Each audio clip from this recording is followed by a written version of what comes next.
Well, Professor Rotolo, one of the big contributions of Steve Jobs is certainly affecting a whole new generation of people. I mean, we're already dealing with iPods and iPads, but what about these students now that are 20 years old?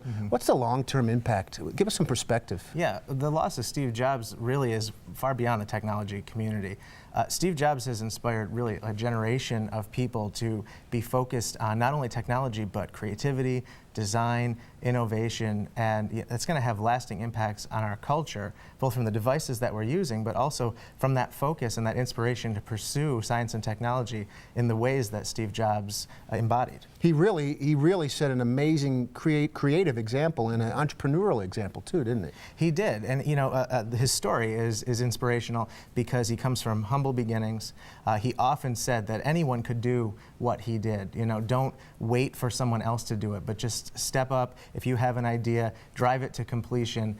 He made it possible, or made people feel it was possible, that anyone could be the next Steve Jobs, and anyone could think up the next Apple, the next iPad.